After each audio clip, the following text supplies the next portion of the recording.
Hey guys, today I'm going to be showing you my setup for my green tree python and giving you guys a couple tips on how to set up proper habitat if you're going to get one. First of all, introduce you to my baby crimson red Wamina green tree python. Can't really see its head, it's on the other side, but there it is, all coiled up on the perch. I guess start off with the tank itself. I have it in a Exoterra 12 by 12 by 18. It's their mini series, I believe, and it's a good terrarium. I haven't had any problems. The only thing I've had a problem with is they say the screen top is stainless steel, but mine is rusting a little bit, which shouldn't happen if it's stainless steel. But other than that, it's great. I guess I'll start off by saying this video is just to kind of show you guys, what to put in the tank and everything. But if you're considering getting one of these, first of all, it's not a first-time snake. I would not suggest this for anybody that if it's your first or maybe even your second snake. These require a lot of attention to detail. Everything has to be perfect with these guys to keep them healthy, and everything's really important to make sure you monitor it all the time. They can be a little bit aggressive, so I definitely would not suggest these for a beginner. Yeah, you guys really just need to please do your research before you buy one. Know what you're getting yourself into. That's all I have to say. But I'll move on to I'll talk a little about what you should include in the cage, and then I'll move on to lighting and humidity, which is probably the most important part. Alright, well, inside my Exoterra, probably the most important part is the perches. I have two perches right here. They didn't come with the tank, nor did I buy them. I made them. I went to Home Depot, I bought some dowel rod, and then I boiled it just to get any harmful chemicals or treatment sprays the manufacturer might have put on them. I boiled them for, I don't know, maybe 25 or 30 minutes. And then I cut them to the size of the tank, which if you guys are getting this set up, it's 11.5 inches inside across the tank. And then I took Velcro. You can't see it because of the snake, but took Velcro and cut it to the size of the dowel rod and then stuck it to each side of the tank. Works great. You should have one perch up high towards the basking light and then one perch a little lower to offer your snake, a variety of places to go with a variety of temperatures. You're going to want to provide some foliage in there, have some plants on either side. Try to keep the middle of the perches exposed so they can go out there and bask if they need to get hotter. But you do want to provide some foliage in there just so they can go in high. As you can see, mine's kind of under the leaves a little bit. Sorry about the glare from the window back there, by the way. I also have this vine right here. The only reason I have this is to get down to the water bowl. Obviously, you have to provide a water bowl for your snake. Some people like to do a hanging one, so the snake doesn't actually have to ever go down to the ground. It's not necessary, but if you do put your water bowl on the ground like I did, you do need to provide some way for your snake to get safely down there. That's why this is here. That's why the vine's there is acting as kind of like a ladder. And then at the bottom, I have Eco Earth. It's just a coconut husk bedding. Works great. It's easy to clean. It's healthy for your snake. Holds humidity well, so it's a good bedding. And then as far as the tank itself, the Exoterras come with this background right here. And a lot of breeders especially will suggest you not keep your baby green tree pythons in a display style aquarium because it's glass on all sides and they really need to feel secure, and you can't put them in something too big. Like this is the biggest you should have your tank in, or your snake in, sorry, either a 10-gallon long or like this high tank. A lot of breeders will put their baby green tree pythons just in plastic Tupperware tubs, which that's fine.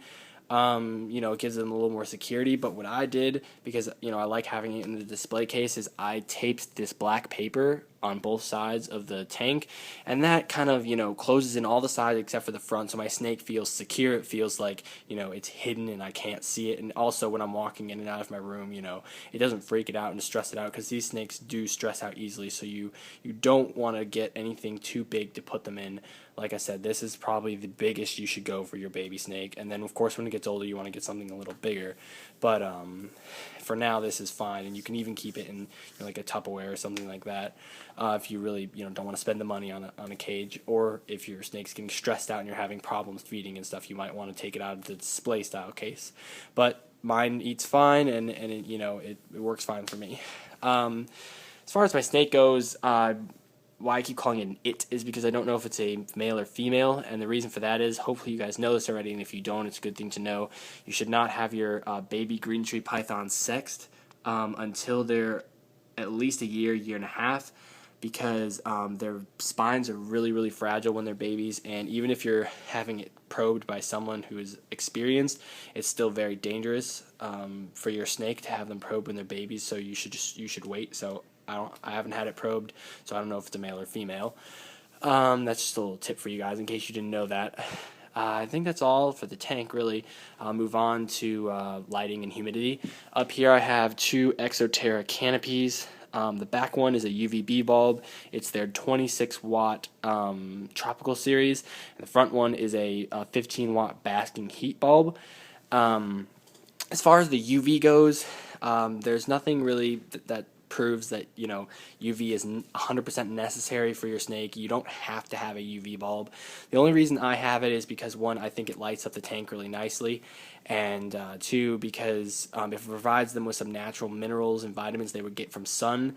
And in my opinion, with my reptiles that I've had and amphibians in the past, if you use UVB, it helps them to have a little bit of a shinier color, and my snakes have been a little more active, and they have eaten better when they've had the UV versus my snakes that haven't had the UV. I mean, that just could be my imagination, but that's what I've personally noticed, and I've also read that on the internet. So I would recommend one, but you don't have to have one. And as far as the heat goes, I have it in this dome versus your this canopy style versus your classic dome style fixture, because it covers up the entire top of my tank, which helps me hold in the humidity better, which is really important for these snakes. And then, like I said, I just have a 15 watt heat bulb in there that shines right onto this first perch right here. The reason it's so low wattage is because this is a really small tank, and it does not take a lot to heat it up. So I actually originally had a 25 watt, and that was getting a little too hot. So I bumped it down to the 15 watt, and it works great. I also do have a heat pad. A lot of websites you'll see with Green Tree Python Care will suggest that you get a heat pad. I don't. It's not currently on. I don't use it during the summer because it just makes the temperature too hot, and the cool side, which is the lower half of my cage, is my quote-unquote cool side. And I will probably use it during the winter when my house temperature goes down, but I currently don't have it on, but I do have one. You just kind of have to play around with the different lighting. All you have to make sure is that you keep your temps good, which I'll explain in a minute, and that you have a basking spot. So you kind of have to play around with what works best for you, depending on what temperature you keep your house at, and if your tank's, in sunlight or not, or, all that stuff. You kind of just have to experiment with it. As far as temperature and humidity, I have two thermostats right here. One's for my hot side, which, like I said, is my upper half of my cage. The other one's for my cool side. They're color-coded because I'm OCD. And you can see the hot side's at 85. That's by the basking area, and the cool side is at almost 80. Good temperatures to keep during the day. You want a basking area or hot side or half at around 85 to 88 degrees, but no more than that. And you want a cool side, anywhere around 75 to 80. That's during the day, and then at night your cage can drop down to 75. But I wouldn't let it drop any lower than that. I don't let my cage drop any lower than that, and it shouldn't drop anywhere below like 72, because that can get dangerous for your snake's health. And then the humidity, as you can see, I have close to 80 and 70% humidity. You want to make sure that you keep your humidity up, and what you want to do is you want to mist your cage or use a humidifier to raise your humidity to like 80 or 90%, and then you're going to want to let it drop back down to like 50 or 60%, and you're going to want to let the cage dry out before you mist again. You don't want to always keep it humidity high 24/7. You don't want to keep the cage soggy inside, because that can cause mold to grow, and it can also cause your snake to have a respiratory infection, which would be really bad, and that's really unhealthy and expensive if you take it to the vet. So you want to make sure that between your misting, you allow 2 or 3 hours for depending on how big your cage is, to get back down and dry out so you don't have any respiratory problems or mold growing in there. Um, and in order to achieve the humidity, you can either use a humidifier or you can use a misting. You can mist. Either one will do. I personally suggest misting, and there's two reasons for that.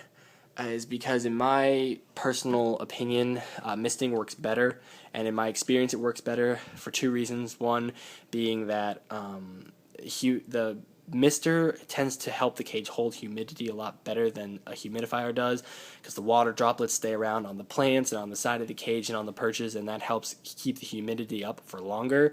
And also, a lot of times your snake, because they're nocturnal and they're arboreal, they'll stay up on their perch all day long, and they won't travel down to their water bowl during the day. And so a lot of times when you mist, you want to make sure you get it on your snake, because a lot of times during the day they will drink off their coils.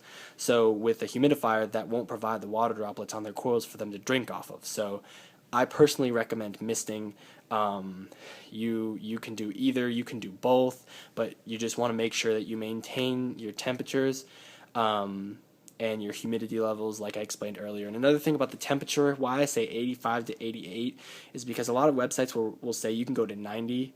I wouldn't recommend it when they're babies, because they're so small.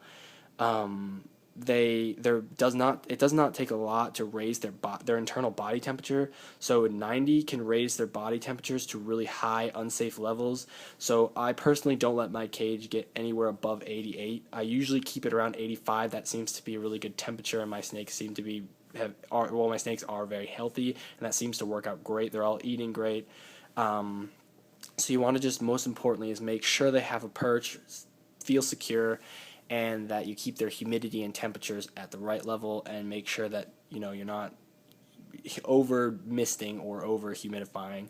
And as another tip is, if you guys are getting a baby, they are sometimes hard to get to start eating.